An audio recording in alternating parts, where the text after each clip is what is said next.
Assalamualaikum warahmatullahi wabarakatuh. Perkenalkan, saya Anis Mardi Astuti dari UPBCC Malang dengan NIM 501332702. Berikut adalah analisis terhadap dua artikel ilmiah terindeks Sinta yang relevan dengan isu bias gender dalam pembelajaran sains di Indonesia, yaitu artikel yang pertama dengan judul Mengungkap Perbedaan Identitas Sains Siswa di Indonesia Berdasarkan Gender dengan penulisnya yaitu Tony Hidayat, dan artikel yang kedua yaitu dengan judul Bias Gender dalam Atribusi Guru Terhadap Keberhasilan dan Kegagalan Akademik Siswa yang ditulis oleh Rita Eka Izati.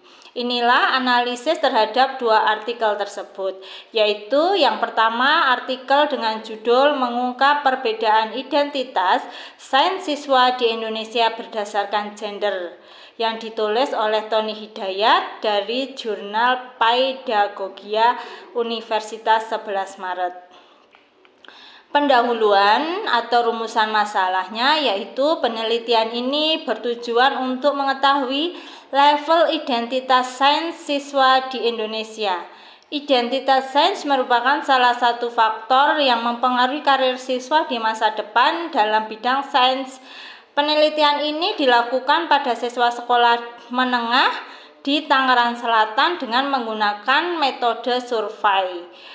Nah, hasil dan pembahasannya yaitu hasil penelitian ini menunjukkan bahwa level identitas siswa laki-laki itu lebih tinggi daripada perempuan.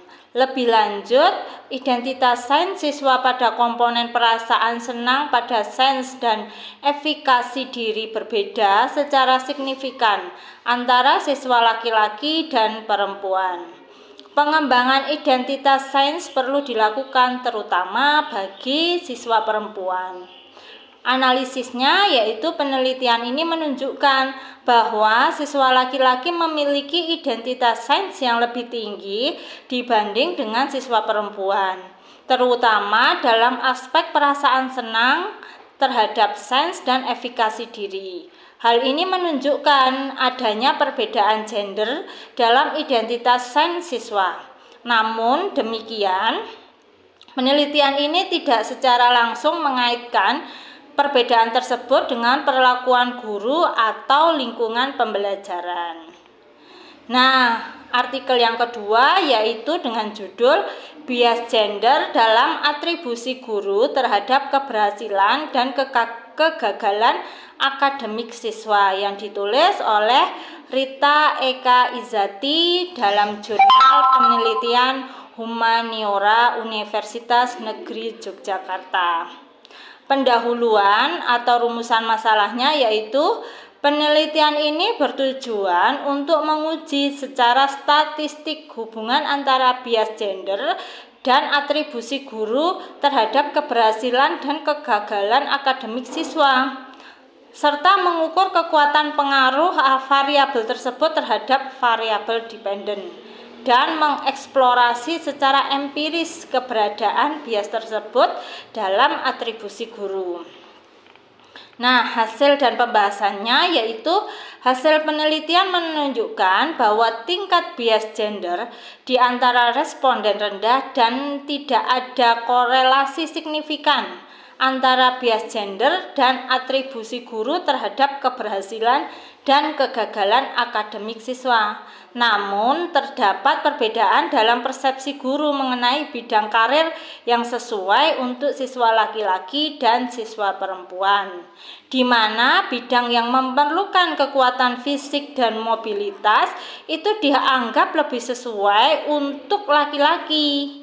Dan sementara bidang yang memerlukan seni dan pekerjaan laboratorium dianggap lebih sesuai untuk perempuan. Analisisnya yaitu, meskipun tingkat bias gender secara umum itu rendah, penelitian ini menangkap adanya stereotip gender dalam atribusi guru terhadap bidang karir siswa. Hal ini menunjukkan bahwa persepsi guru dapat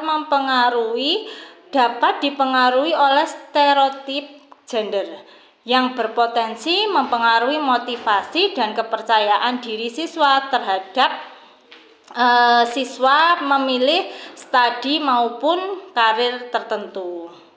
Nah, kesimpulannya yaitu berdasarkan kedua artikel tersebut memberikan wawasan tentang bagaimana perbedaan gender itu dapat mempengaruhi identitas sains siswa dan bagaimana persepsi guru dapat dipengaruhi oleh stereotip gender.